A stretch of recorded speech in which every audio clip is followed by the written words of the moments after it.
Buongiorno e buona domenica, anche oggi insieme, il primo appuntamento con l'informazione di Antenna 3, abbiamo tante notizie, soprattutto la cronaca a tenere banco in questa prima parte di diretta. Naturalmente ci sono gli sviluppi di cui vi abbiamo informato sin dalla prima edizione di ieri, gli sviluppi delle indagini per l'omicidio di Margherita Ceschin a Conegliano, ne parleremo tra pochissimo, ma c'è un fatto di cronaca oggi scioccante, accaduto nella serata di ieri a Verona. Due fratelli di 24 e 28 anni, Edoardo e Patrizio Baltieri, sono stati trovati dal padre senza vita nella loro abitazione. Entrambi presentavano delle ferite da arma da fuoco. Il padre inizialmente aveva pensato ad un malore, poi quando sul posto sono arrivati i sanitari del SUEM insieme agli agenti della questura di Verona hanno visto appunto queste ferite. Uno dei fratelli era in una stanza, in un'altra c'era l'altro fratello. Tutte le piste sono aperte, anche se in questo momento quella più probabile potrebbe essere quella dell'omicidio-suicidio. Il corpo del 24enne era nel soggiorno, quello del fratello di 28 anni nella sua camera, a fianco una pistola legalmente detenuta dalla famiglia. Come detto, sulla vicenda indaga la squadra mobile della questura. La famiglia viene descritta come una famiglia tranquilla, tutti i vicini sono sotto shock. Una vicina avrebbe raccontato di aver sentito alcuni colpi, uno dopo l'altro, arrivare dall'appartamento intorno alle 19 di ieri sera. Naturalmente, se ci saranno ulteriori sviluppi ve li daremo nel corso di questa edizione. E poi la cronaca ci porta in provincia di Venezia con l'ennesimo incidente stradale accaduto a Jesolo, dove un giovane di 26 anni, Nicolas Maritan di Musile di Piave, è morto dopo essere stato investito da un'auto mentre pochi istanti dopo essere sceso dalla macchina in sosta. L'incidente è accaduto intorno alle 3 di questa notte. La vettura avrebbe investito il giovane che era appena sceso dalla macchina sulla quale aveva viaggiato con altri amici.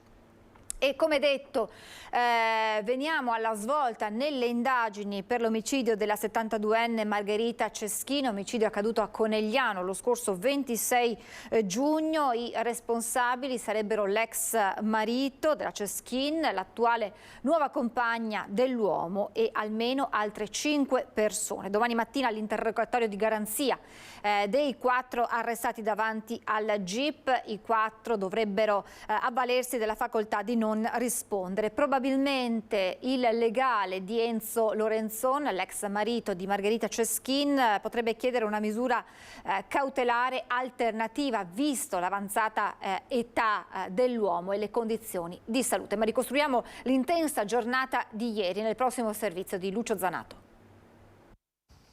Avrebbe architettato l'omicidio dell'ex moglie per ereditarne gli averi e fuggire a Santo Domingo con la nuova compagna di 40 anni più giovane.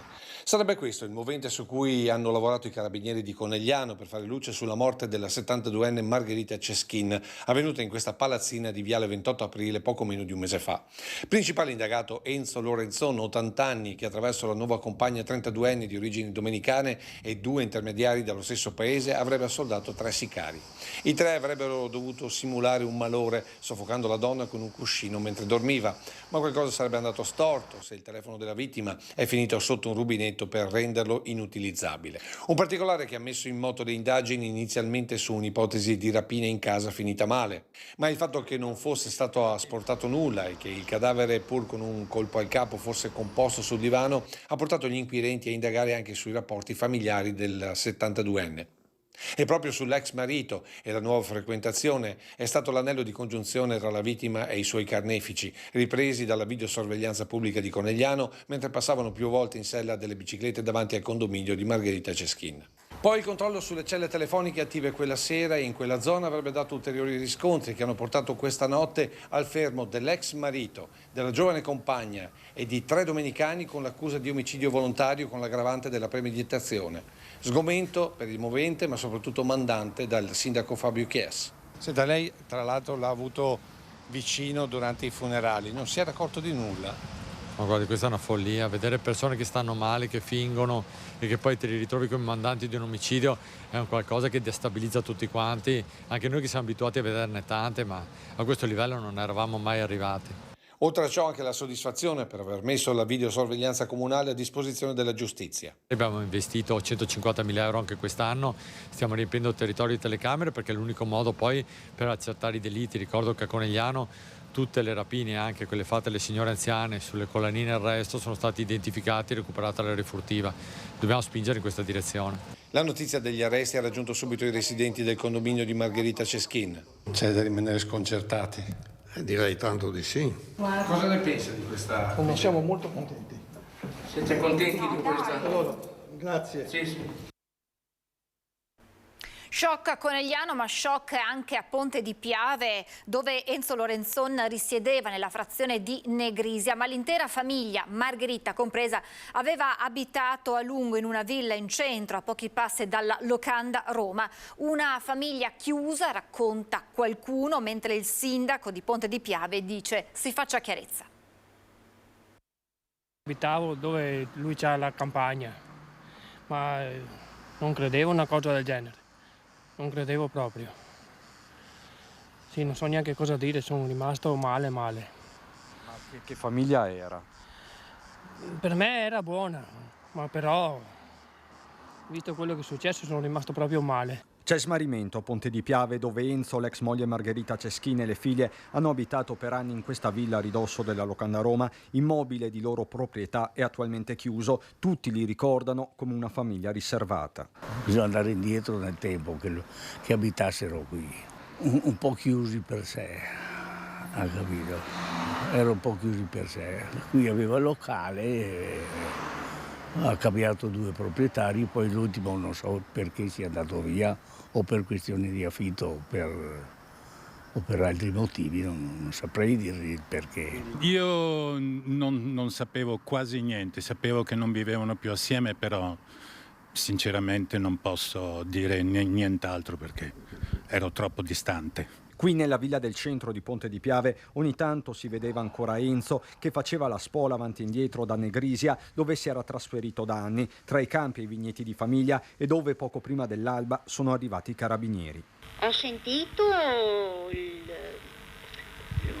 un momento di sirena, però dopo io non so dirle.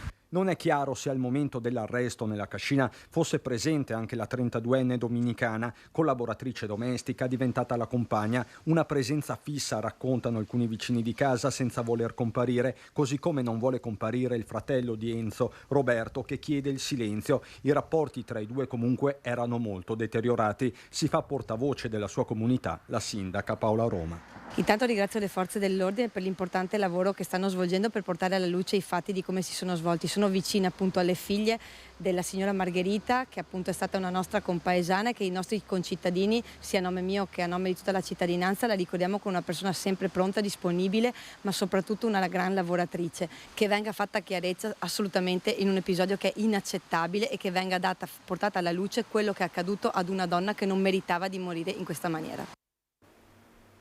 Il blitz dunque dei carabinieri, un blitz portato avanti con urgenza nella notte tra venerdì e sabato, che ha permesso l'arresto, le manette agli indagati che sarebbero stati in procinto di fuggire all'estero. Fuggire verso la Repubblica Dominicana, e per questo la notte scorsa la Procura di Treviso ha dato il via libera ai fermi degli indagati. Lavoro frenetico questa mattina in tribunale per la presentazione della convalida per gli arresti dei 4 indagati per l'omicidio della 72enne Margherita Ceschin a Conegliano. Si tratta dell'ex marito, l'80enne Enzo Lorenzon, che durante il fermo nella caserma dei Carabinieri di Conegliano è stato colto da malore e trasportato in ospedale, mentre la 32enne nuova compagna dominicana Daisy Lorenzo è stata trasferita nel carcere femminile della Giudecca. Trasferimento a Santabona invece per uno dei 2 presunti mandanti, Juan Maria Guzman, 41 anni, che dovrà rispondere anche di 3 etti di cocaina rinvenuti nel corso di una perquisizione, e Luciano Lorenzo Sergio Antonio, 38 anni, ritenuto uno degli esecutori materiali del delitto. I 2 sono difesi dall'avvocato Fabio Crea. Al momento ancora non abbiamo il fascicolo, per cui non siamo in possesso degli elementi e quindi non possiamo fare una valutazione su quella che è una concreta fondatezza degli elementi di accusa, cosa che sarà vagliata dal giudice lunedì mattina dopo l'interrogatorio di convalida del fermo. Indagini ancora tutt'altro da chiudere, perché l'ipotesi vede oltre al 38enne Luciano Lorenzo Sergio Antonio altri 2 sicari che sarebbero già stati identificati dai carabinieri, mentre si sta stringendo il cerchio anche per l'altra donna già iscritta nella richiesta di convalida della Procura di Treviso, ovvero Elisabeth Rosario Lorenzo, che in tutta la vicenda avrebbe rivestito il ruolo di mediatrice tra gli amanti e i sicari. Una storia che lascia increduli i vicini di Johan Guzman, che da tempo vive a Treviso con la compagna. Sempre educato, sorridente. Certo. Questo è l'unico che posso dire. Signora, buongiorno, sono Lucio Zanato di Antena 3. Guardi, per favore non disturbate perché ho una minore in casa e mi hanno già detto i carabinieri che vengono fuori. Lasciamo questa pagina, naturalmente questa sera nel corso dei nostri telegiornali ulteriori dettagli per quanto riguarda questa svolta nelle indagini per l'omicidio di Margherita Ceschin. Continuiamo con la cronaca, restiamo nella Marca trevigiana con un inseguimento iniziato questa notte a Mestre e finito a Mogliano in via Torni, coinvolta un'auto della polizia, della questura di Venezia e un'altra vettura con a bordo 2 persone. Quest'ultima vettura ha finito la sua corsa nel fossato di via Torni a Mogliano dopo aver abbattuto la siepe di un'abitazione. Feriti in modo non grave 2 agenti a bordo della volante della polizia, arrestato l'uomo che era a bordo dell'auto inseguita. Restiamo sempre nella Marca trevigiana, ci spostiamo a Conegliano, arresto convalidato e disposto l'obbligo di dimora all'esito di giudizio per direttissima in tribunale a Treviso per un 36enne che la scorsa notte è stato tratto in arresto dai militari dell'Arma per resistenza e violenza a pubblico ufficiale. L'uomo alla guida di un'auto era fuoriuscito di strada battendo alcuni segnali stradali e andando a sbattere contro un veicolo in sosta. L'automobilista, una volta bloccato dai carabinieri, si era rifiutato di sottoporsi all'alcol test, inveendo e aggredendo i militari intervenuti.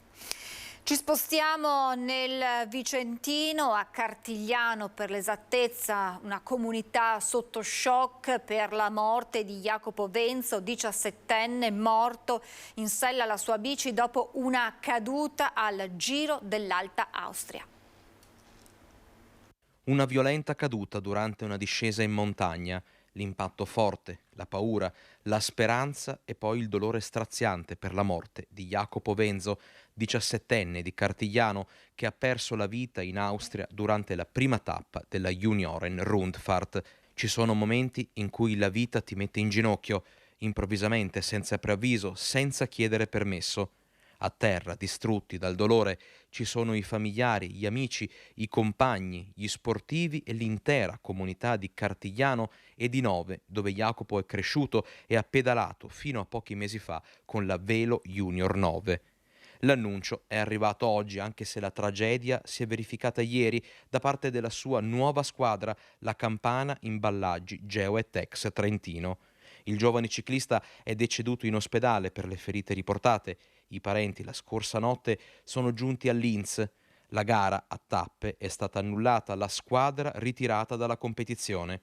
Lui, giovane campione, in sella alla bici e nella vita, stava rincorrendo i suoi sogni insieme ad altri 140 concorrenti di vari paesi europei. Jacopo è nato e cresciuto ciclisticamente parlando a Nove, lui è di Nove, al Velo Junior 9 ha mosso i suoi primi passi e da quest'anno, passando nella categoria juniores, è passato con me alla Campana Imballaggi Geo & Tex 2000. Jacopo, come tutti gli altri ragazzi, è per me un figlio a tutti gli effetti. Un figlio straordinario, un ragazzo di quelli che ogni genitore vorrebbe, mai una lamentela, mai uno sgarro con gli altri ragazzi, un ragazzo che si faceva voler bene da chiunque. La nostra priorità adesso sono i ragazzi, perché chiaramente sono stati scossi da quanto accaduto, e soprattutto la famiglia, stare il più vicino possibile alla famiglia. Adesso appena rientrano tutti quanti ci troveremo.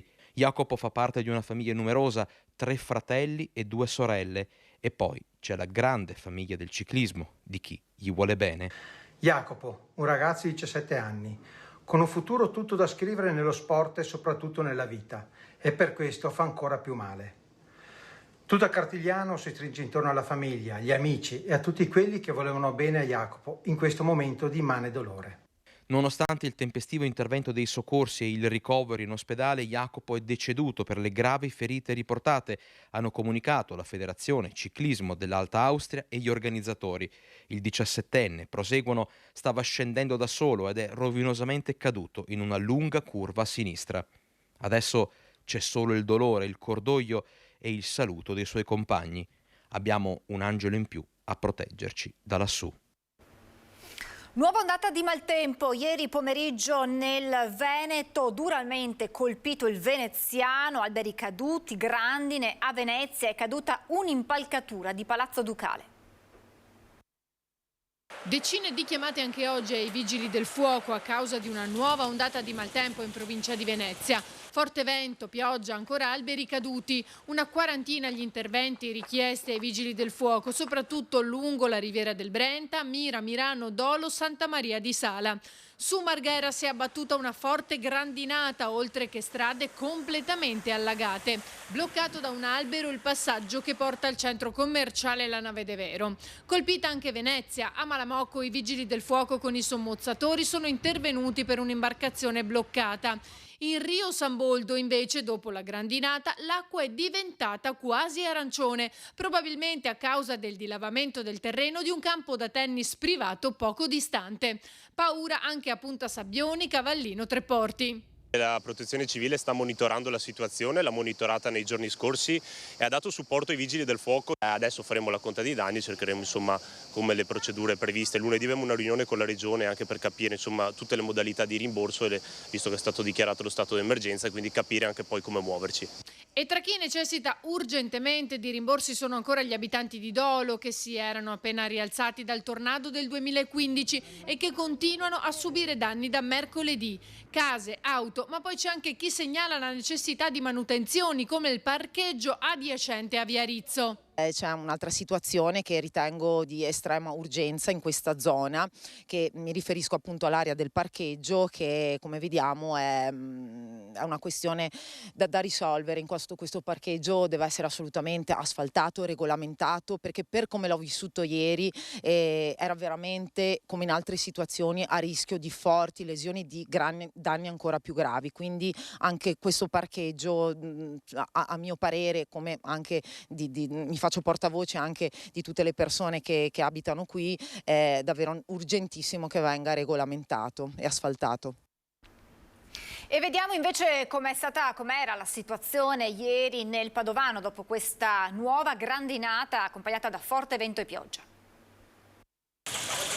Nuova ondata di maltempo nel pomeriggio anche a Padova e provincia, specie nei comuni dell'Alta e in quelli verso il Veneziano, dove vento, pioggia e grandine hanno creato danni, disagi e anche qualche blackout elettrico. Decine le chiamate dei vigili del fuoco, che si sono sommate a quelle di ieri sera. A Vigonza numerosi gli alberi caduti lungo le strade, ma anche tetti danneggiati e tralicci piegati. A Limena gli alberi hanno ostruito le strade principali, creando disagi al traffico. A Campodarsego molti tetti danneggiati e intere zone del comune sono rimaste senza elettricità per una parte del pomeriggio. Danni evidenti anche sui Colli Euganei, a Torreglia, dove la scuola materna e il teatro La Perla, in pieno centro, sono stati devastati dal vento, che ha strappato anche la guaina dai tetti, volata a decine di metri di distanza. Alberi divelti anche a Montegrotto, in tutte le terme. Intanto ieri si erano registrate piogge fortissime, miste a grandine nel primo pomeriggio e poi in tarda serata, con un vento a raffiche che ha causato la caduta di centinaia di piante. In città la pioggia della sera aveva allagato molte strade, da via Facciolati al Portello, che vediamo in queste immagini, alla Guizza e via Bembo, dove erano caduti molti rami e anche qualche albero meno resistente. E poi i danni all'agricoltura e ai raccolti, soprattutto il mais, ma anche gli ortaggi, i vigneti e la soia. Si parla di 15 milioni di euro di danni alle coltivazioni in provincia di Padova. Grandine che è tornata ieri anche a Vicenza, questa volta però grandine fortunatamente di piccole dimensioni che in città non ha fatto danni.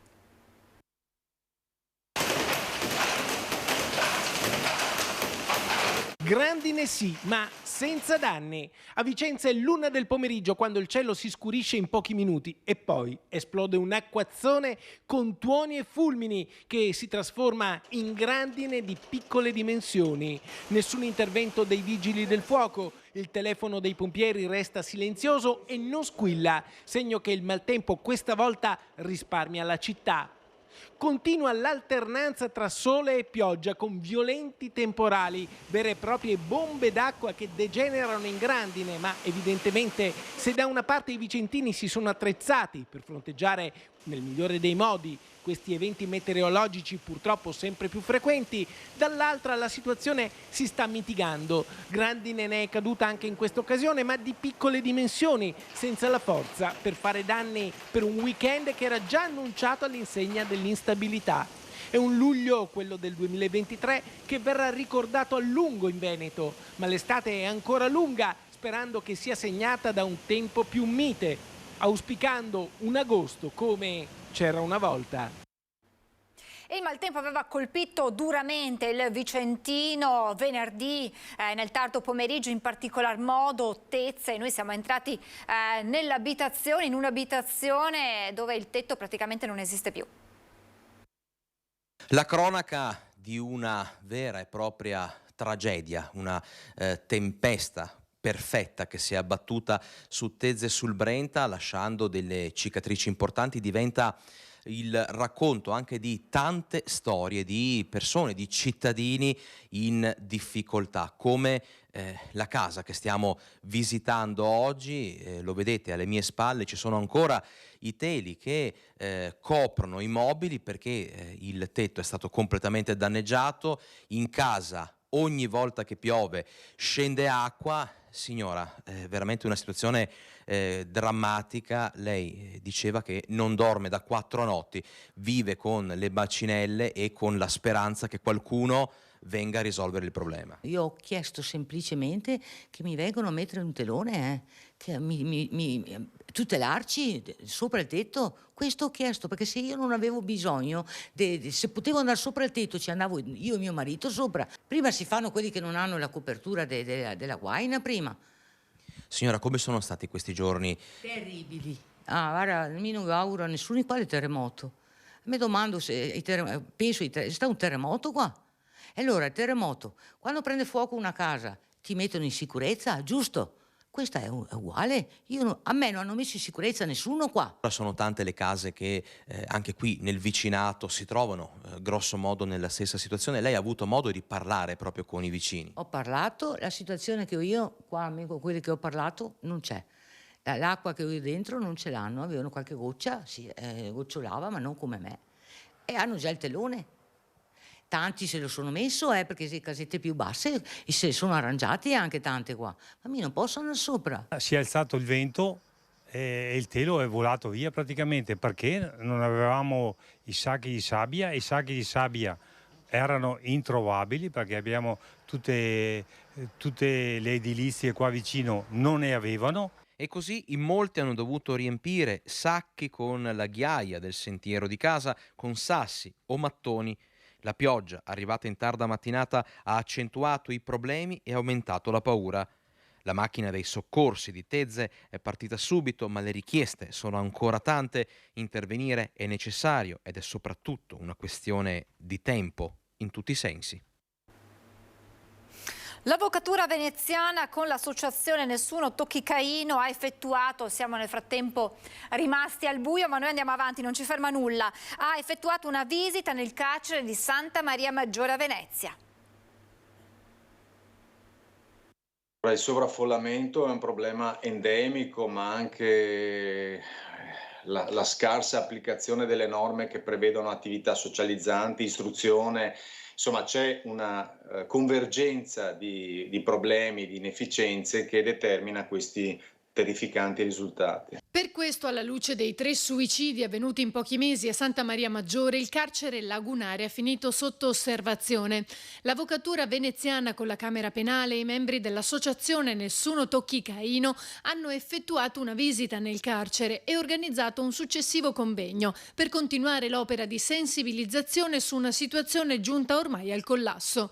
Attualmente infatti i detenuti sono 196, ma fino a poco fa erano 222, a fronte di una capienza di 159. Una situazione drammatica, ha commentato l'avvocato Cristofoli Pratt, consigliere della Camera Penale.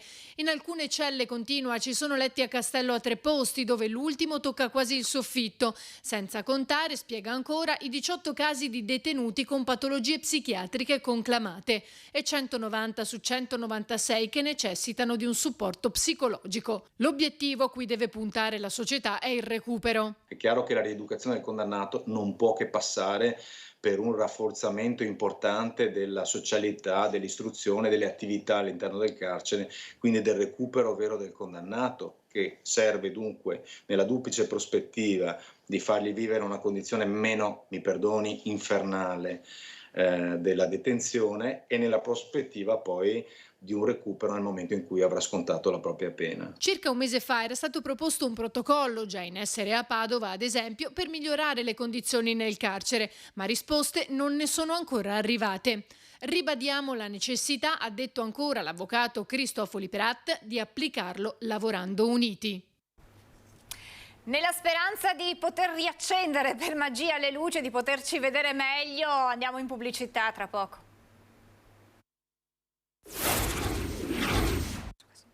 Rieccoci in diretta, una luce un po' nuova ma almeno ci garantisce di non rimanere al buio. Intanto non sono più da sola, lo ringrazio e gli auguro buona domenica, l'abbiamo disturbato anche di domenica, è un volto noto dei nostri mercoledì ed è Vigilio Biscaro, segretario generale SPCGIL Treviso. Grazie per essere con noi. Grazie a voi e buona domenica a tutti. Grazie, tra pochissimo avremo anche Adriano Bordignon, presidente nazionale e veneto del Forum delle Associazioni Familiari.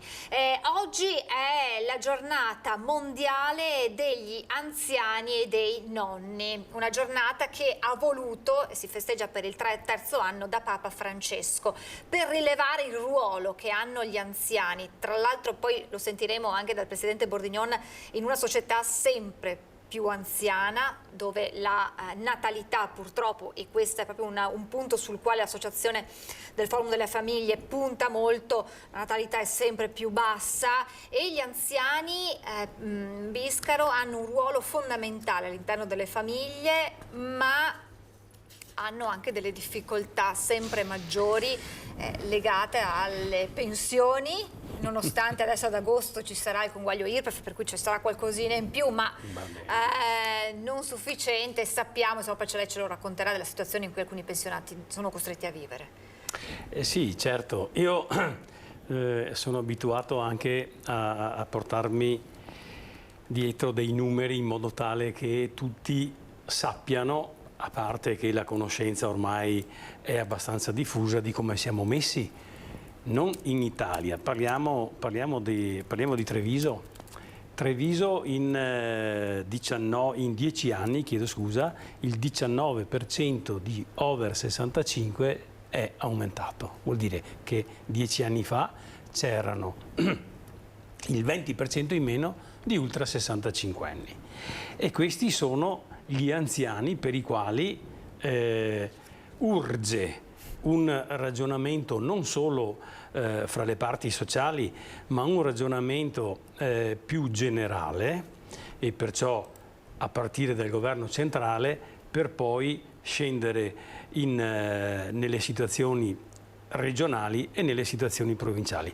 Noi oggi sappiamo che i nonni, prima dicevi, i nonni direi che hanno avuto un ruolo importantissimo di supporto. Certo, se guardo anche la mia esperienza personale, io benedirò sempre i miei suoceri, per capirsi.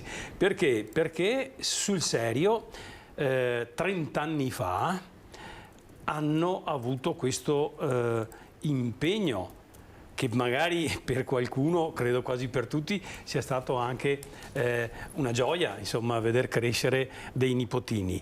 Ma il problema è che oggi invece, non solo dopo la pandemia, ma proprio in riferimento alla involuzione, io dico, della società italiana, ci sono sempre più anziani soli, sempre più bisognosi di cure, e perciò quel lavoro di cura che prima invece questi nonni facevano nei confronti dei figli e dei nipoti, adesso non riusciamo neanche più, lo dico chiaramente, a far sì che siano gli altri che guardano gli anziani.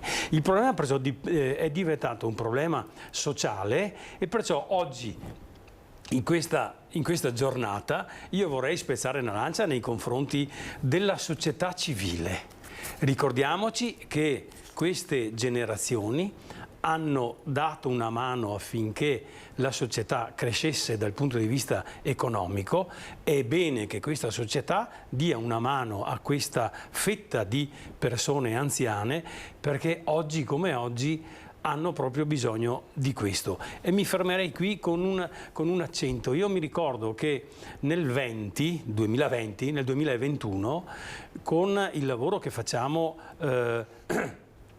annualmente in tutti i comuni della provincia di Treviso, ci siamo resi conto di quanto ha inciso l'isolamento delle persone anziane, perché o vivevano magari in coppia oppure da soli, in un periodo in cui invece dovevano avere assolutamente bisogno del supporto sia pubblico, diciamo, ma anche delle associazioni. E so per certo, perché li abbiamo scritti anche negli accordi, che tantissime associazioni volontarie hanno dato una mano alle amministrazioni locali affinché queste persone, questi anziani, non si sentissero proprio isolati, come invece è avvenuto. Bisogna dirlo a chiare lettere.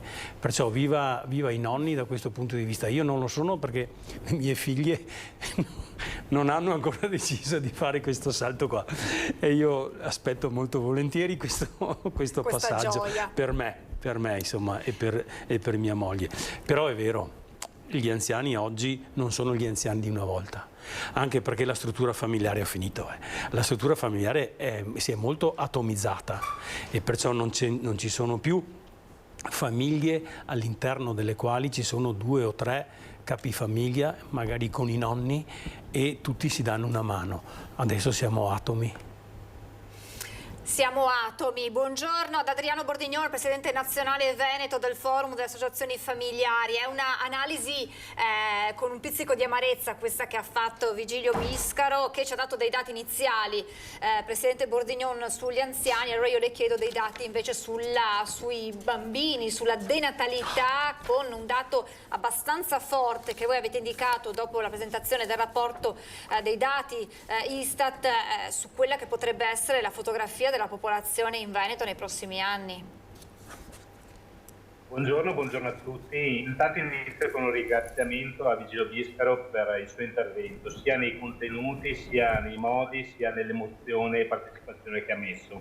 L'idea è proprio questa. Noi siamo un paese che si salva solo se tutti si mettono assieme, e questo vuol dire mettere assieme gli anziani con la popolazione attiva e con i bambini, e mettere assieme i vari protagonisti del welfare. L'ha ben detto il segretario, dobbiamo prenderci in mano un po' tutti quanti. Noi abbiamo 2 dinamiche demografiche che ci colpiscono. Una è quella dell'invecchiamento della popolazione, che grazie a Dio è una benedizione, vuol dire che viviamo più a lungo, abbiamo una sanità che pur con i grandi limiti continua a funzionare, abbiamo un welfare significativo, uno stile di vita adeguato. Ma vivere più a lungo non vuol dire vivere immuni da patologie, da malattie, da fragilità. Ebbene, è stato sottolineato l'aspetto della solitudine, l'aspetto delle cure necessarie che hanno bisogno i nostri anziani. Dall'altro lato abbiamo sempre meno giovani, sempre meno nuovi nati, e questo comporta uno squilibrio importante.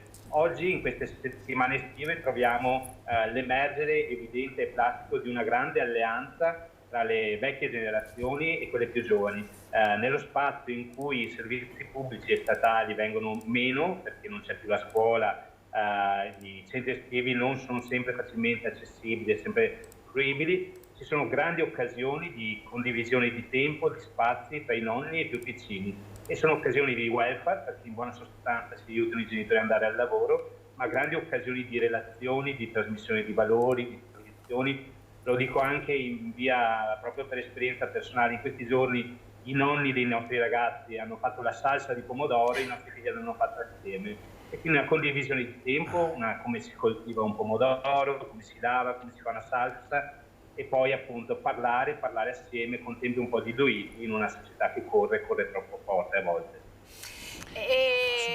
Io adesso farò subito una domanda al segretario Biscaro su quello che lei ha detto appunto della popolazione sempre più anziana, ma volevo chiederle, Presidente Bordignon, se ci dà qualche dato di quelli che sono stati presentati a Venezia, in particolar modo quale potrebbe essere la fotografia del nostro Veneto, della nostra popolazione veneta da qui a qualche anno? Tutte le proiezioni a livello nazionale e anche a livello locale, regionale e provinciale danno una popolazione che va calando nei prossimi anni, che diventa più anziana e quindi con maggiori bisogni, con sempre meno nati, e poi con un altro fenomeno che sta diventando significativo anche in Veneto, un numero crescente di giovani che lasciano il territorio. Questi sono dei processi che portano a uno squilibrio che certamente è demografico, ma diventa anche economico. Siamo oggi ogni giorno sui giornali a leggere che mancano occupabili nelle varie fasce di lavoro. Abbiamo però anche un gettito di per il welfare e per la sanità che andrà calando, e questo preoccupa soprattutto chi ha a cuore la sanità universale che oggi permette a tutti di essere ben curati. Ecco, le prospettive non sono affatto rosee, siamo in ritardo. Agire sulle nuove generazioni e sulle vecchie generazioni è un lavoro di sintesi che oggi noi dobbiamo fare a vari livelli, comunale, regionale, nazionale, però coinvolgendo non solo lo Stato, ma anche appunto sindacati, associazioni di categoria, terzo settore, università. Da qui si deve ripartire perché siamo già in ritardo e un'azione è necessaria oggi più che mai. Biscaro, insomma, bisogna intervenire a più livelli e tutti insieme, perché non è solo una questione che riguarda le famiglie, che riguarda gli anziani, la società va avanti grazie a tutti i suoi componenti.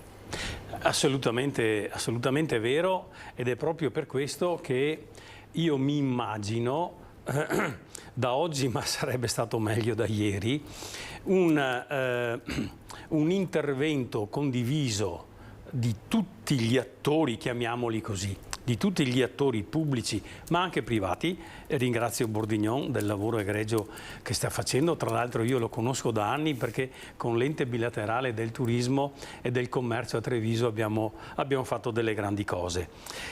Perché dico gli attori? Perché se è vero che il Servizio Sanitario Nazionale, occupandomi di anziani, è giusto che io parli anche di questo, non è messo proprio male, ma la prospettiva, così come dal punto di vista demografico, c'è ormai un calo tendenzialmente brutale della denatalità, dei nuovi nati, un calo della forza lavoro. Per dare dati, provincia di Treviso, così stiamo da noi. Nel 2012 c'erano 133.000 giovani da 0 a 14 anni. Oggi siamo andati a meno 13,4%, oggi 2022 siamo andati a 115.000. Sappiamo benissimo cosa vuol dire la denatalità, che poi si riverbera anche sulle fasce di età di attivi, cioè dai 15 ai 64 anni.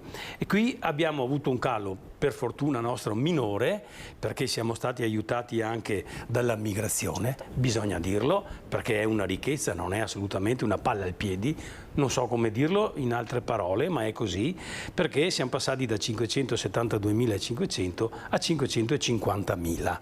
Questa è la realtà e la prospettiva è quella che diceva Bourdignon. Se gli over 65 sono invece nel frattempo aumentati, lo dicevo prima, del 18-19%, significa che quei servizi che curano, danno una mano alla persona, sono servizi che devono essere integrati non solo da investimenti che spero anche questo governo capisca che ce n'è bisogno, ma anche, secondo me, dagli accordi territoriali, e io mi auguro che da una parte gli attivi, e cioè tutti gli accordi come posso dire, delle industrie, gli accordi che i sindacati fanno con Confindustria nelle aziende, e gli accordi che si possono fare e che si fanno a livello invece di enti locali, e qui ci sono tutti i 94 comuni. Se noi riuscissimo a mettere insieme queste risorse, potremmo dare una mano sia al discorso della denatalità e sia al discorso del lavoro di cura per i nostri anziani, perché il rischio è, se ci fossilizziamo, che ci sia una separazione netta, chiedo scusa, per chi è attivo, che ha magari la previdenza complementare, il fondo sanitario integrativo, e quando va in pensione o quando perde il posto di lavoro, perde tutta sta roba qua. Perciò se noi riuscissimo a mettere insieme, non dico tutto, ma cominciamo passo dopo passo, e ci sono zone in provincia di Treviso dove questo potremmo farlo, assieme naturalmente a tutti gli attori, compreso il volontariato. Non smetterò mai di dire che, di là di certe problematiche, ma non importa, il volontariato dà una mano su questo. Perché non lo formalizziamo? Perché non siamo in grado di dire, e le aziende potrebbero farlo, e tanti imprenditori dicono: io metto delle risorse, l'importante è che capisca dove vanno a finire. Questo è, secondo me, il futuro prossimo. Questo potrebbe diventare anche dopodomani, se riuscissimo nel 23 e nel 24 a fare questo tipo di contrattazione. Allora, io sono sindacalista, sono stato sindacalista, perciò so quanti problemi ci sono, so quanti contratti di lavoro a livello nazionale non sono stati rinnovati, però adesso vedo una maggiore attenzione anche dei datori di lavoro rispetto al sociale, perché alla fine anche loro hanno famiglia, cioè, loro non hanno bisogno perché vanno nella sanità privata, ma se noi non riusciamo a far sì che a livello veneto, perché la regione ha il compito di gestire la sanità, non mettiamo le risorse, non sto parlando medici eccetera, lasciamo perdere, non mette le risorse sufficienti per far sì che quello che sta avvenendo, e prima Bourdignon lo ricordava in un passaggio, e cioè che i giovani laureati vanno via dall'Italia perché non hanno l'opportunità di costruirsi una famiglia, figli, eccetera. Bisogna portarli da noi. Per far questo, secondo me, questo sarebbe un aiuto da approfondire, da sviscerare e da, come posso dire, formalizzare in accordi precisi.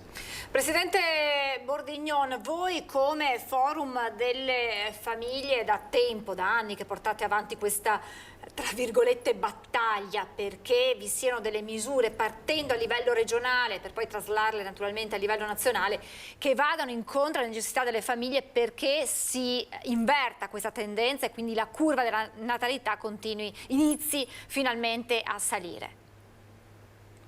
Sì, la nostra proposta è molto semplice. Noi vorremmo che le famiglie fossero messe in condizioni, nelle loro peculiarità e diversità, di svolgere il loro compito, cioè quella di far crescere le nuove generazioni e accudire le fragilità che ne fanno parte. Ci troviamo però di fronte a dei segnali preoccupanti, pensando agli anziani, ai fragili, ai minori. Per esempio abbiamo notato che quest'anno il numero dei lavoratori iscritti all'INPS nel settore appunto dell'assistenza agli anziani, l'assistenza domestica, le cosiddette badanti, le colf, i babysitter sono calati. Cosa significa? Significa che siamo di fronte a un calo dei bisogni. Non penso proprio. I bisogni degli anziani stanno aumentando, i bisogni delle famiglie aumentano. C'è probabilmente un gravame troppo significativo perché i contratti possano essere rispettati. In questo senso quindi anche la contrattualistica dovrebbe aiutare a semplificare i passaggi delle famiglie, a dare dei salari e delle protezioni adeguate ai lavoratori di questo comparto. Dall'altro lato è necessario, come diceva appunto il segretario Biscaro, lavorare di sistema all'interno del mondo del lavoro con la contrattualistica, la contrattazione territoriale aziendale e anche con il lavoro degli enti bilaterali. Noi come ente bilaterale del commercio e del turismo della provincia di Treviso abbiamo erogato quest'anno servizi per attivare il contratto di lavoro con badanti, per la tutela appunto dei minori, servizi per i centri estivi e le attività sportive e via discorrendo. Dall'altro lato però serve soprattutto un'azione di carattere universalistico e qui appunto è necessario per esempio rafforzare l'assegno unico, semplificarlo, lo stiamo dicendo in tutte le salse, serve lavorare in modo importante per rendere il lavoro dei giovani più dignitoso, permettere a loro di uscire prima da casa e diventare protagonisti delle loro vite, avere una giusta remunerazione e lo stesso farlo con le donne che ancora ad oggi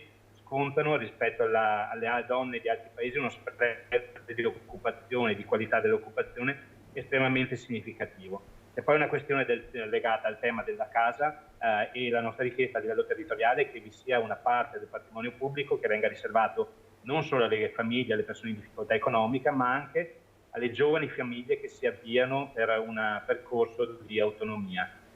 Quindi i percorsi sono tanti, è necessario appunto il lavoro di tanti, ma serve coraggio e servono risorse. Ora è il momento. Biscaro, si vive più a lungo, ma si vive bene più a lungo, cioè qual è la condizione di vita degli anziani, della maggior parte, perché poi sappiamo insomma che ci sono gli anziani che vivono bene, ma qual è la condizione degli anziani? Noi abbiamo parlato spesso insieme a voi proprio della situazione, della difficoltà anche di far fronte alle spese mediche, perché a causa delle liste d'attesa si guarda magari al privato ma non si riesce, oppure per una visita medica si rinuncia a fare la spesa perché non si può chiaramente non pagare l'affitto, non pagare le spese condominiali o le bollette. Sì, io non voglio fare il catastrofista, non è nella mia indole, non lo è mai stato e vorrei essere positivo.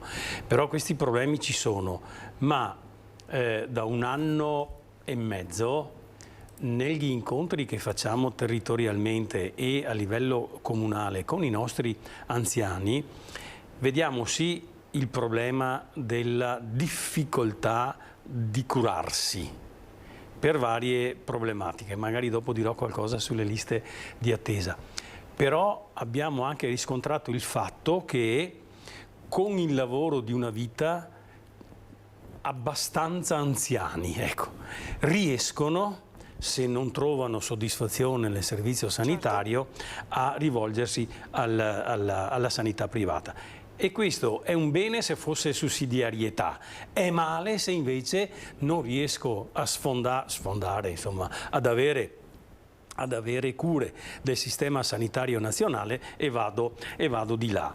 Noi abbiamo fatto a livello regionale un questionario, noi intendo dire i sindacati dei pensionati regionali unitario, perciò CGIL e CISL-UIL, e abbiamo visto che tantissime persone, qui sì dico tantissime, il numero è inutile dirlo, abbiamo fatto circa 3.500 questionari, ma se il 14% non riesce a curarsi sarà un problema per la società o no? Se sul servizio sanitario abbiamo dato ancora un giudizio positivo, dobbiamo lavorare lì, altrimenti il rischio è, come si diceva e come normalmente quando si parla con la gente c'è, allora io ho la possibilità, vado nel privato, se no non mi curo, se no sul serio non mi curo. Allora, qui è vero che ci sono soluzioni per gli attivi, parlavo prima dei fondi sanitari integrativi e la bilateralità su questo sta facendo cose egregie, ma io devo pensare anche quando queste persone usciranno. E quando escono non è che abbiano una pensione così tranquilla, così alta, per cui continuano ad avere un fondo sanitario, chiamiamolo fondo sanitario integrativo. Rischiano di essere un po' emarginati e perciò fare sul serio i conti. Prendo quello che devo prendere al supermercato, tutto quello che ero abituato a prendere, oppure rinuncio a qualcosa perché devo pagarmi un intervento oppure un'analisi sul privato perché il pubblico non ce l'ha. E l'ultima cosa che dico su questo è che è per fortuna che ci ascoltano e sono felice di questo. Noi abbiamo una legge nazionale, anche se non è stata, come posso dire, approvata dalla Regione Veneto, per la quale se io non ho nei tempi previsti della ricetta del medico l'intervento, la diagnosi, l'analisi eccetera, vado nel privato e costringo la regione a pagare. Sta succedendo, noi parliamo della famosa raccomandata da scrivere a Zaia, da scrivere alla Lanzarin e all'ULS 2. Bene, ci sono, non dico tantissimi, ci sono parecchi pensionati che ci rispondono quello che ci avete detto, io ho fatto la raccomandata e chissà perché dopo un giorno o due vengono chiamati dall'ULS e trovano la sistemazione per le analisi del sangue o per i piccoli interventi che devono, o per le visite specialistiche che devono fare. Vedete, se stiamo insieme e se le informazioni passano, quelle vere e non quelle cattive, non le fake news, ma quelle vere, noi possiamo fare dei passi in avanti. Però ritorno. Nel 2023, spero che nel 2024 questo governo cambi idea, ma ha diminuito l'investimento a livello nazionale sul servizio sanitario in percentuale rispetto al prodotto interno lordo di 0,5-0,6%. Non è così che si fa, bisogna investire su questo, altrimenti i maliziosi potrebbero dire tanto in Italia possiamo anche utilizzare la sanità privata. Non tutti la possono utilizzare, i più ricchi sì, ma chi ha una pensione normale questo non lo può fare. Presidente Bordignon, abbiamo parlato di denatalità, abbiamo parlato di bambini, bambini anche quelli che vengono adottati in questa scelta che fanno delle famiglie di adottare un bambino, però ci sono anche qui numeri preoccupanti perché le adozioni sono in calo. Ci può fare un attimo il quadro della situazione e poi quelle che sono le proposte che voi portate avanti come forum d'Associazione delle Famiglie? Sì, anche questo è un segnale negativo che dobbiamo raccogliere e che deve preoccuparci. Dentro un quadro di denatalità, e qui faccio anche un annuncio, il 19 di ottobre realizzeremo i primi stati generali della natalità in Veneto, in collaborazione appunto con la Regione e varie forze del nostro territorio. Dentro questo quadro preoccupante, ogni figlio in più che arriva dovrebbe essere un patrimonio, dovrebbero essere stesi i tappeti rossi. Ci troviamo però sul tema delle adozioni, soprattutto quelle internazionali, di fronte a un quadro estremamente preoccupante. C'è stato un crollo estremamente significativo delle adozioni in Italia e anche in Veneto, dovuto alle dinamiche di politica internazionali, alle guerre che si sono succedute nel tempo. Il problema poi si è riversato in tempi che si sono sempre più allungati e in famiglie che arrivano a sostenere costi che giungono fino ai 30.000 euro per poter sostenere un'adozione internazionale che si può articolare in periodi prolungati che arrivano fino a 4 o 5 anni. È un percorso talmente complicato che ormai anche le coppie generose che stabilmente erano presenti in Italia, facendo dell'Italia un territorio che nella legalità adottava un numero estremamente significativo di bambini, non si sono ridotte solo le adozioni, ma si sta assottigliando il rango, i ranghi delle persone disponibili all'adozione. È una via crucis prolungata che strenua le forze delle persone e quindi sta diventando estremamente complicato. Quello che chiediamo quindi a questo governo e anche alla Regione è che i percorsi vengano semplificati, che vi siano a livello internazionale nuovi accordi che favoriscono dei percorsi di adozione e che i costi per le adozioni internazionali vengano parificati a quelli delle adozioni nazionali, cioè azzerati. Quindi, Presidente, anche le famiglie che vorrebbero intraprendere questo percorso alla fine magari rinunciano per le tempistiche e per il costo, perché lei ci ha parlato di cifre davvero importanti da sostenere, tanto più in un quadro storico di cui abbiamo parlato finora. Sì, è proprio così. Su questo tipo di scelta che delle famiglie devono fare. Ci sono aspetti organizzativi, esistenziali, culturali, ma gli aspetti economici diventano sempre più significativi. Si ricordava poco fa che troppo spesso ormai le famiglie sono costrette a fare delle scelte rispetto al loro paniere di acquisto, con l'inflazione che è cresciuta, con i costi dei mutui che sono impennati, troppo spesso si è costretti a fare affidamento solo sulle spese primarie, quelle che non si possono evitare, gli affitti, i mutui, il riscaldamento, il paniere della spesa, e le spese di altro carattere, quelle di origine educativa, quelle di sanità di un certo tipo che non può essere erogata in modo semplice e diretto dal pubblico, l'educazione dei figli, le esperienze culturali e anche questo tipo di generosità diventano scelte praticamente impossibili da fare. Quindi c'è una questione culturale sulla denatalità e sulla possibilità di mettere su famiglia, ma gli aspetti economici e organizzativi insistono in modo veramente significativo. Quali sono le proposte, le richieste che voi avanzate, Presidente Bordignon?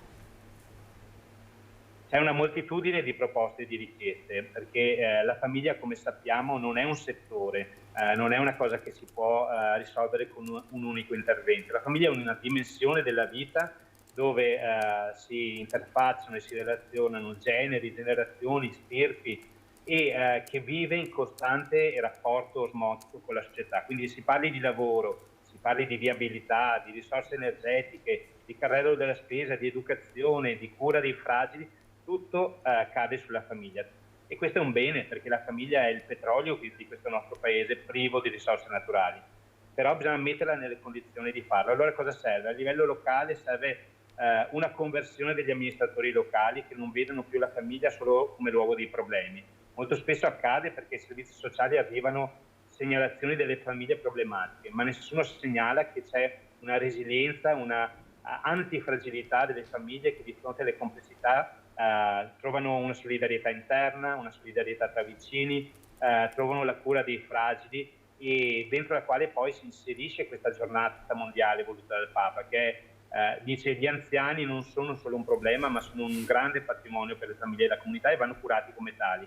Dall'altro lato abbiamo bisogno di servizi territoriali che permettano alle famiglie che una volta abbisognavano per esempio di un solo stipendio per sbarcare il lunario, di poter occupare entrambi i genitori nelle attività. E quindi servono maggior lavoro, qualità del lavoro più significativa, un lavoro che sia conciliabile con i tempi della famiglia, servono servizi territoriali per la prima infanzia. Serve poi appunto che vi sia un fisco a misura di famiglia. Noi abbiamo fatto una proposta a livello governativo affinché finalmente con questa riforma fiscale, tra altre attività che possono essere discusse, ci sia un fisco che riconosca i carichi familiari in modo appropriato e dignitoso. A livello territoriale proponiamo da tempo il fattore famiglia come strumento compensativo rispetto all'ISEE, che non è appropriata e non misura adeguatamente la ricchezza delle famiglie, e molti comuni ci stanno seguendo e anche Regione Veneto ha cominciato a sperimentare. Quindi c'è una necessità di interventi plurimi con più protagonisti e che intervenga su più livelli. Non da ultimo la questione dei caregiver e del supporto ai caregiver, che molto spesso fanno un lavoro straordinario verso i nostri più fragili, ma rischiano di esaurirsi e di non essere più capaci di replicare questa generatività che mettono al mondo giorno dopo giorno verso i più fragili, e quando salta un caregiver diventa un problema per tutta la comunità. La chiusura o la pubblicità, così poi ci salutiamo. La chiusura, lei, Biscaro, di fronte a quest'ultima analisi che ha fatto il Presidente Bordignon di tanti pezzetti di un grande puzzle per ridare speranza alla nostra società, perché benvengano gli anziani con il loro carico di esperienza, di storie, però la società deve essere anche una società che fa bambini. Che fa bambini, che lavora, che produce ricchezza e che produce solidarietà, secondo me. Adriano, ti faccio una proposta. Siccome siamo in sintonia, anche se è da un po' che non ci vediamo, allora la contrattazione sociale, cerco di rispondere praticamente, la contrattazione sociale che unitariamente facciamo nel territorio provinciale ha anche altre cose, al suo interno una focalizzazione sia sui giovani e sia sugli anziani. Se parliamo degli anziani, il caregiver, le assistenti sociali, l'infermiere di famiglia, eccetera, noi lì abbiamo con i comuni delle proposte e delle soluzioni che variano a seconda del territorio. Per i giovani, ma anche per gli anziani, ormai le amministrazioni locali stanno investendo su due obiettivi. Uno è quello di costruire, quando si ristrutturano immobili pubblici, ma anche con un'attenzione a quelli privati, delle situazioni di abitazione del co-housing, cioè vivere insieme, io dico, anziani e giovani coppie, non anziani da una parte e giovani coppie dall'altra, vivere insieme. Qui ci sono dei comuni che hanno capito l'importanza di questa soluzione, perché da un lato, utilizzando risorse anche europee, possono dare immediatamente queste risposte. Lo stanno facendo specialmente i grandi comuni e i comuni che si aggregano. Per i giovani, quasi tutti i comuni dopo la pandemia stanno riattivando dall'anno scorso i centri estivi e se ne fanno carico per la maggior parte anche dei costi, e questa è una grande cosa. Perciò Adriano, se noi riuscissimo a fare per Treviso, tu è ovvio hai una responsabilità nazionale e ti auguro buon lavoro su questo, ma se a livello provinciale riuscissimo, magari assieme all'Associazione dei Comuni della Marca, a fare un seminario, una tavola rotonda dicendo: guardate, noi abbiamo ottenuto questo e questo e questo negli ultimi 3-4 anni rispetto all'assistenza per gli anziani, rispetto ai giovani, rispetto agli asili nido, rispetto alla natalità che dovrebbe aumentare. Per fare che cosa? Per fare insieme simili interventi politici, e cioè amministrazioni che guardano al problema con la stessa logica con cui, lo dico, abbiamo guardato noi questa mattina, e se riuscissimo a fare questo avremmo fatto non un passo, 10 passi in avanti. Presidente Bordignon, un flash. Raccolgo a braccia aperte questa proposta, e proprio qui a partire anche dai fiscali, fare di buona prassi una testimonianza da applicare in altri territori. Quindi Vigilio, ci siamo più che bene. Grazie ad Adriano Bordignon, presidente nazionale veneto del Forum delle Associazioni delle Famiglie, grazie a Vigilio Biscaro, segretario generale SPGGL Treviso. Grazie davvero per questo quadro completo della nostra società che cambia. Noi ci fermiamo per la pubblicità.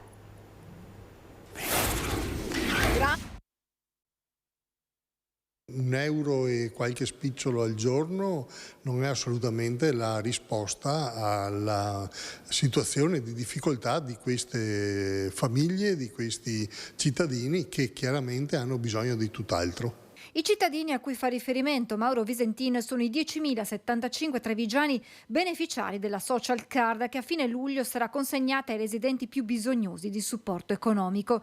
Stando ai dati pubblicati dal Ministero, sono 930 le card destinate al capoluogo della Marca. A superare le 200 assegnazioni, oltre ai centri più grossi come Treviso appunto, Conegliano, Castelfranco Derzo, Montebelluna e Vittorio Veneto, che da soli raccolgono circa il 25% del totale dei beneficiari, sono anche Mogliano e Paese. A Porto Buffolè solo 8 e a Monfumo 14. Complessivamente ammonta a poco meno di 4 milioni il valore delle carte spesa destinate alla provincia. Per ottenerla non è necessario presentare domanda. I beneficiari infatti sono stati individuati direttamente da INPS, che ha inoltrato gli elenchi ai comuni, che a loro volta ne daranno comunicazione agli interessati, che dopo averla ritirata in posta potranno utilizzare i 392,50 euro della prepagata per acquistare entro fine anno generi alimentari di prima necessità. Uno strumento, spiegano dalla CGIL, che privilegia i nuclei familiari con minori, quelli con ISEE sotto la soglia di 15.000 euro annui, di almeno 3 componenti e che non siano intestatari di altri interventi di sostegno al reddito.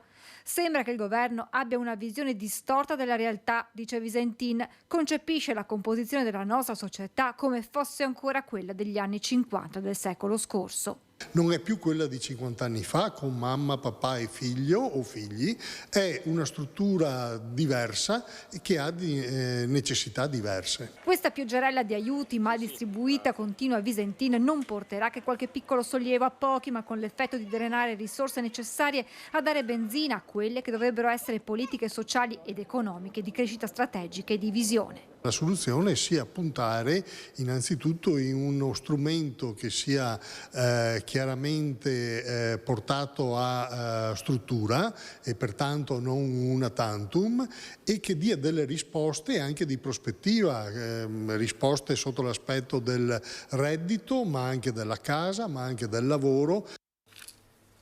E dunque, sulla scia di quello di cui abbiamo parlato con i due ospiti prima della pausa pubblicitaria, dunque di quelle che sono le misure da mettere in campo a livello politico per aiutare le famiglie, ma insomma tutti i nuclei familiari ad affrontare anche la sempre crescente inflazione, questo dato, queste 10.000 carte della spesa che arriveranno entro luglio ad altrettanti trevigiani per aiutarli a far fronte alle spese quotidiane al supermercato, e sono una fotografia di quella che è la situazione difficile che molte famiglie, molti cittadini vivono oggi, con la CGIL che però dice non è questa la misura per affrontare, per contrastare una sempre maggiore povertà o comunque sempre maggiori situazioni di difficoltà economiche. Voltiamo pagina, accelerare i cantieri e investire sul futuro attraverso una progettualità lungimirante. ANCE Veneto, l'associazione che riunisce i costruttori, ha fatto il punto a Cortina a meno di 1000 giorni dalle Olimpiadi invernali del 2026. Presentato lo studio dello UAV di Venezia sull'impatto economico territoriale dei Giochi invernali in Veneto. Il furto delle statue in legno e degli animali in metallo che hanno trasformato le rive del Brenta in un museo a cielo aperto tanto caro ai bassanesi e non solo, ha lasciato un profondo senso di scoramento nella comunità. Tantissimi messaggi di solidarietà arrivati alla nostra redazione nei confronti del comitato di Sant'Eusebio e dell'artista Silvio Rizzato. Anche l'assessore Andrea Viero ha voluto rimarcare il rammarico per quanto accaduto. Avevo avuto il piacere di conoscere l'artista del Brenta, chiamiamolo così, il signor Silvio, veramente una bravissima persona, un grandissimo artigiano con delle opere appunto di artigianato strepitose, le vediamo tutti lungo il fiume Brenta, e purtroppo qualche vandalo ha ben pensato di rovinare, ripeto, un grandissimo lavoro fatto da veramente una grandissima persona. Credo che sia importante cercare di ovviamente fare le segnalazioni come le vostre, cercare di individuare il responsabile per poi punirli come meritano. E intanto, in un periodo storico in cui a Bassano il tema del verde pubblico, della sua tutela è di strettissima attualità, proprio dalla zona del Brenta arriva un'idea che il presidente del comitato di quartiere lancia all'amministrazione. Poco distante da qui c'è un'area potenzialmente da sfruttare, un'area pubblica potenzialmente da sfruttare per trasformarla in un parco. Sì, qui 500 metri più avanti, a ridosso della ex Clima Veneta, c'è una zona con delle vasche di depuratori, non viene più utilizzata. A occhio saranno più di 1000 metri quadri, è una zona vicinissima al sentiero. Avevamo chiesto che questa zona, è scritto anche che venga rivalutata, pulita, e potrebbe essere, noi siamo disponibili a collaborare, anche a tagliare le piante per quello che riusciamo a fare. Grazie alla protezione civile, ai volontari che vengono, per restituire ancora uno spazio verde alla città, visto che si discute tanto di cemento piuttosto che di verde.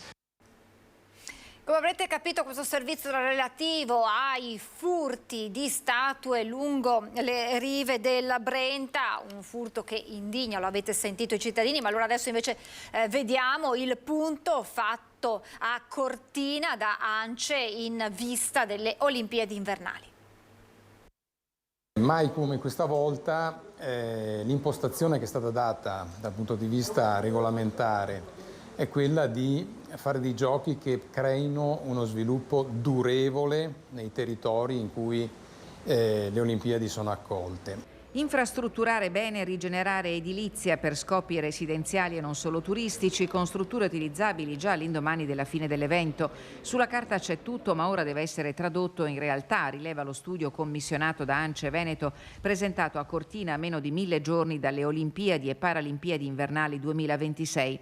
È molto stringente il parametro della sostenibilità, per questo è necessaria l'attivazione di processi virtuosi legati all'evento, ma che possono continuare nel tempo. All'Alexander Girardi Hall, ANCE Veneto ha fatto il punto sull'occasione di rilancio olimpica, che è una sfida per tutti. Guai ci mancasse questo ottimismo e questa volontà di arrivare. Certo è vero, 1000 giorni all'inizio dei giochi, con tutte le opere che ci sono da fare, non sono pochi. Non sono ahimè neanche 1000, perché purtroppo da calendario sono 1000, ma in cantiere dovesse piovere, dovesse nevicare, ci dovesse essere il ghiaccio, ahimè non si può lavorare, quindi sarebbero anche meno. Accelerare subito e puntare su tutte le opere essenziali e indifferibili ai fini della realizzazione dell'evento, con l'obiettivo che gli investimenti restino sul territorio. Prima di tutto doteremo l'impiantistica sportiva d'eccellenza per poter svolgere le gare e poi arriveranno anche tutte quelle infrastrutture di supporto che faranno fare un salto di qualità tanto alla località di Cortina quanto alla nostra montagna e tutta la nostra regione. TAV e impatto sull'ambiente, se ne è parlato in Commissione Territorio, il sindaco Possamai che dice obiettivo cantieri sostenibili. Obiettivo cantieri sostenibili per un'opera impattante, la TAV, per cui si è riunita la Commissione Territorio con tecnici di IRICAV 2, ARPAV e ULSOTTO Berica, ascoltando in audizione l'Associazione Medici per l'Ambiente che ha presentato uno studio sugli impatti ambientali, in particolare dei cantieri, che l'alta velocità potrebbe avere sul territorio comunale, su aria, acqua e suolo.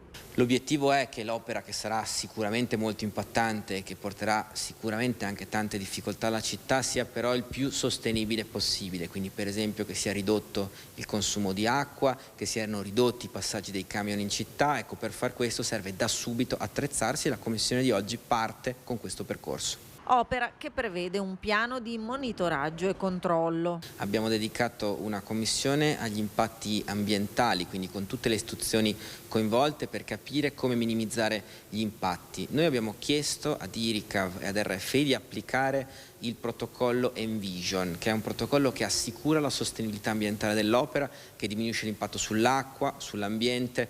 Siamo fiduciosi, speriamo che questa richiesta venga accolta. Intanto nei prossimi giorni si affronterà il tema degli espropriati, al momento stimati in 200. Nei prossimi giorni avremo un primo incontro della cabina di regia che lavorerà proprio su questo, organizzare incontri con gli espropriati a piccoli gruppi per discutere con loro di quali sono le soluzioni migliori per dar loro una nuova casa.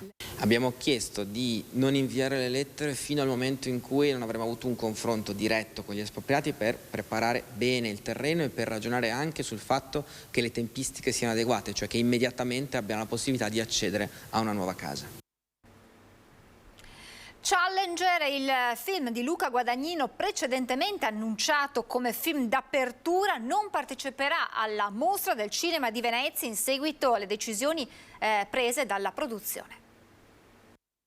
Fuori Guadagnino, dentro Favino, lo sciopero degli attori di Hollywood ha obbligato la Biennale a un cambio in corsa. Challenges del regista Guadagnino, annunciato da giorni come film d'apertura dell'80ª Mostra Internazionale d'Arte e Cinematografica di Venezia, da forfait, una decisione della produzione del film in conseguenza allo sciopero degli attori americani, nonostante il regista Luca Guadagnino volesse fortemente essere a Venezia. Cambio in corsa del direttore Alberto Barbera che con un colpo da maestro sceglie così il film italiano in concorso Comandante del regista napoletano Edoardo De Angelis con Pierfrancesco Favino per aprire la mostra. Intanto Andrea Pallaoro è il nuovo presidente della giuria Venezia Classici, regista lo scorso anno in concorso a Venezia 79 con Monica. Venezia è un festival a cui tengo tantissimo, è un festival con il quale ho un rapporto molto profondo. Adoro la mostra, adoro questa città, adoro il mio paese, l'Italia. È il festival dove le mie due opere precedenti hanno avuto il loro debutto e quindi è un grandissimo onore, oltre che è un'emozione, essere qui.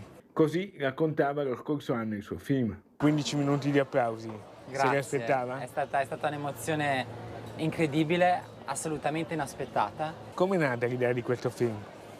Da un desiderio mio personale di esplorare le dinamiche, le complessità e le conseguenze dell'abbandono non solo come abbandono fisico o essere abbandonati fisicamente, ma anche come non essere accettati, non essere riconosciuti per ciò che si è. Perché credo che queste siano delle tematiche che hanno delle conseguenze importanti sul comportamento di tutti noi. Oggi è stato annunciato il film di chiusura della mostra, che sarà il 9 settembre, La Società della Neve del regista spagnolo Bayona. Ieri, dopo 100 anni, è tornata simbolicamente a Venezia la Madonna dell'Angelo di Caorle, che è arrivata in Canal Grande e poi alla Basilica della Salute. Nel pomeriggio il patriarca Francesco Moraglia l'ha riaccompagnata a Caorle. Dopo 100 anni la nuova statua della Madonna dell'Angelo, donata nel 1923 dall'allora patriarca di Venezia cardinale Pietro La Fontana alla città di Caorle, è tornata per qualche ora a Venezia dopo un corteo acqueo molto suggestivo. Accolta sul molo dal patriarca di Venezia, Monsignor Francesco Moraglia, è seguito poi un momento di preghiera in Basilica della Salute. Il patriarca rinnoverà poi la preghiera di benedizione e di consacrazione alla statua fatta 100 anni fa, nel 23 appunto, dal patriarca cardinale Pietro La Fontaine.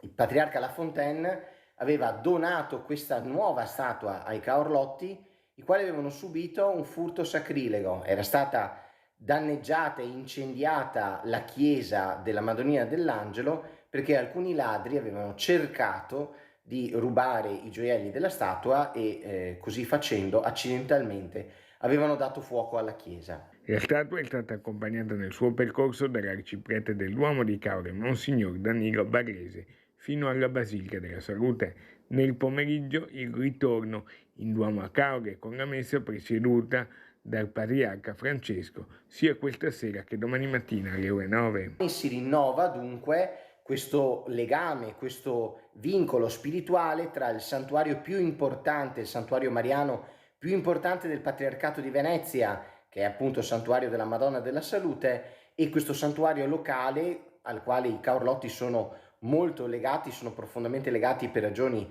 storiche e spirituali, che è appunto il santuario della Madonnina dell'Angelo. Il patriarca Francesco, dopo la preghiera del Rosario, salirà in barca e accompagnerà, se vogliamo, la statua nel suo rientro a Caorle, e in serata alle ore 19 sul sagrato del piccolo santuario proprio vicino alla spiaggetta il patriarca Francesco presiederà anche la Santa Messa.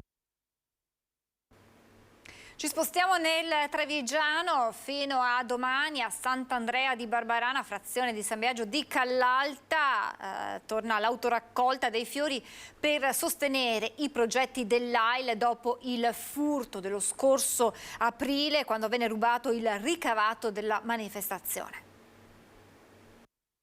La manifestazione che si era svolta ad aprile con l'autoraccolta dei tulipani, purtroppo come qualcuno saprà abbiamo subito un furto e quindi non è stato portato a termine uno dei tanti progetti che ci eravamo prefissati.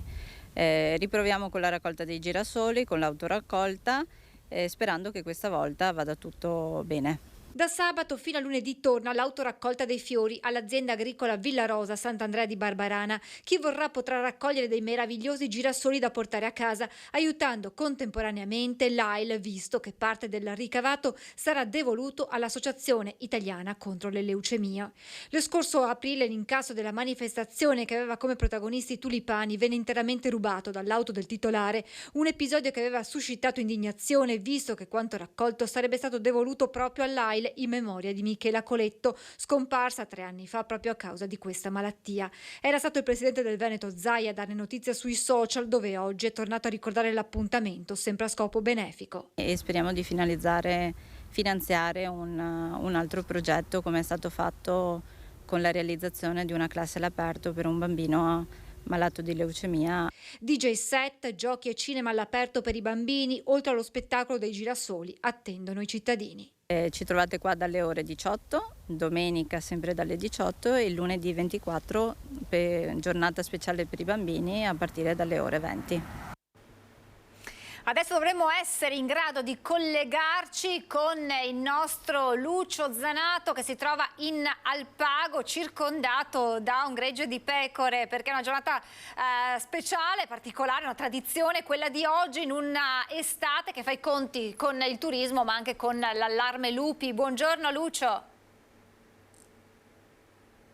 Buongiorno Francesca, buongiorno ai telespettatori di Antena 3. Sì, siamo tornati qui sull'Alpago perché c'è la tradizionale festa della tosatura e quindi siamo venuti a farvi vedere la particolarità della pecora dell'Alpago. Intanto vi facciamo conoscere il tosatore. Il suo nome e il suo cognome? Domenico Scocozza. Ecco, Domenico è uno storico tosatore del territorio, vi fa vedere come si tosa la pecora dell'Alpago, una pecora che però è particolare. Intanto le pecore quando le tosa non stanno male. No, non soffrono. No. Ecco. Ed è un'arte la sua, come funziona? Allora, prima cosa inizio a girare la pecora con la pancia in su, metto una mano sulla gamba anteriore destra e vengo un po' indietro.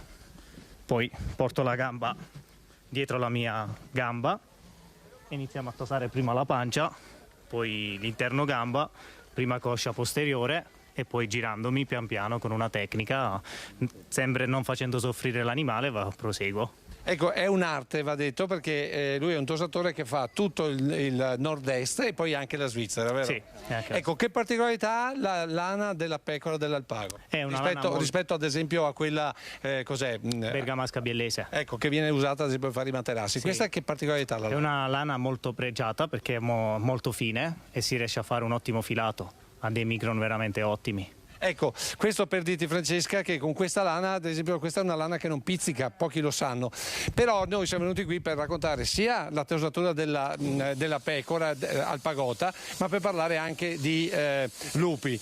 Intanto va detto una cosa, c'è una economia che sarebbe quella della lana che poi svilupperemo perché veramente fa dei cardati davvero unici. Qui invece abbiamo due allevatori, uno è Franco Pianon che è anche proprietario della Malga che ha organizzato questa festa, l'altro invece è un agronomo, penso, un agronomo che lavorava in Confagricoltura e che ha fatto una scelta ben precisa, quella di darsi alla pecora dell'Alpago. Vi ho convocato qui perché c'è il grosso problema dei lupi. Lei dice con i quasi 500 capi mi pare che lei ha. 600, quasi 600 capi, non si può andare avanti così. Perché? Non si può perché dove c'è il lupo comanda il lupo. Io sono 6-7 anni che sto combattendo e sono arrivato alla decisione che non ascolto più nessuno e cerco di allevare dei cani da guardiania, ma è faticoso, è difficile. Perché il lupo, va detto, è intelligentissimo. Lei dice, sì, lui attacca negli errori che facciamo noi. Ogni volta. Pensa Francesca che lui ha recintato e si è preso in carico quasi tutta la parte bassa della zona dell'Alpago, quella parte che, tanto per intenderci, con l'Amosano è anche molto delicata. Lì ad esempio devono tornare i pascoli perché se rimangono gli alberi faranno giù tutto. Lei poi, voglio dire, è agronomo, conosce bene il territorio. Sì, noi abbiamo ricolonizzato la parte difficile dell'Alpago tra il lago di Santa Croce e il Cansiglio, occupando tutti gli spazi che erano rimasti liberi dal bosco. Abbiamo recintato tutto, abbiamo messo giù quasi 100 km di rete e praticamente ci siamo trovati nel 17, quando è arrivato il lupo, che questi recinti erano un fallimento. Poi tra l'altro il lupo è intelligentissimo al punto che lei si è portato un gregge a casa, ha fatto per il giorno dopo tosarlo e il lupo ha attaccato sotto casa sua, sotto le sue finestre. Certo, perché mi sono crollati quest'anno dei capisaldi in centro a Tambre e davanti a casa mia. Io neanche in questi anni avevo mai messo le reti antilupo e i cani da guardiania all'interno, perché sotto le case della gente tu non puoi disturbare tutta la notte, bisogna stare attenti. Allora ho lasciato libero, è un errore, ripeto, è stato un errore e l'ho pagato perché alla mattina mi sono trovato i morti sotto la finestra di casa. Ecco, allora adesso vi sentiamo con Franco Pianon. Lucio, io sono in chiusura. Sì, dimmi. Lucio, io devo chiudere perché... Una battuta veloce. Velocissimo, grazie. Sì, una battuta veloce.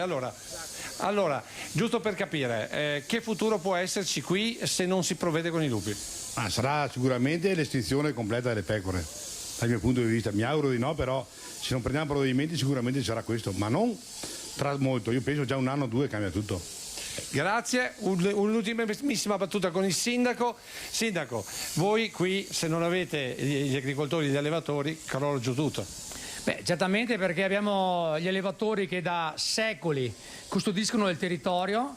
In Conca dell'Alpago ci sono 1400 particelle che sono modellate grazie all'allevamento con la pecora, con gli asini, e quindi stanno facendo un lavoro incredibile. Noi dobbiamo tutelare i nostri allevatori, il nostro territorio, e quindi quello che diciamo, ci vuole un equilibrio per tutti, sia per gli animali affettivi che sono le pecore e gli asini, sia per i predatori che devono essere il numero giusto e caricato nel numero giusto che il territorio sopporta, ma ci deve essere anche nel territorio il custode, perché il vero custode della montagna è il montanaro, che siamo noi tutti. Grazie. Francesca, a te la linea. Chiedo scusa per aver allungato i tempi, ma qui la storia è molto lunga. Grazie davvero Lucio, grazie ai tuoi ospiti, grazie a voi per averci seguito. Meteo e buona domenica.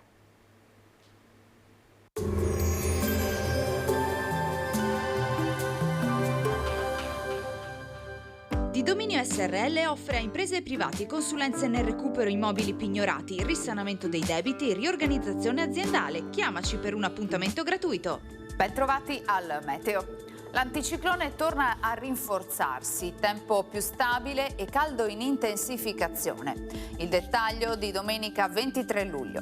Sul Veneto sarà asciutto e stabile, con tanto sole un po' ovunque. Cielo prevalentemente poco nuvoloso, ma con alcuni addensamenti, specie in montagna, che potranno dar luogo nel pomeriggio a locali temporali.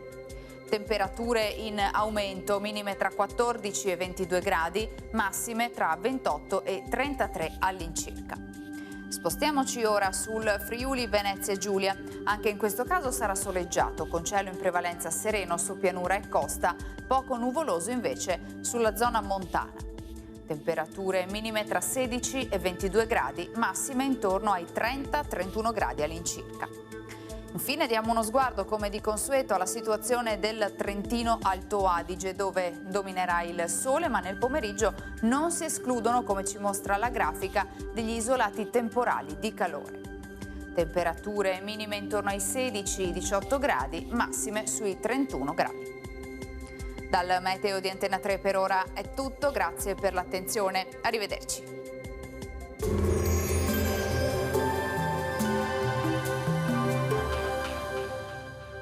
Di Dominio SRL offre a imprese e privati consulenze nel recupero immobili pignorati, risanamento dei debiti e riorganizzazione aziendale. Chiamaci per un appuntamento gratuito.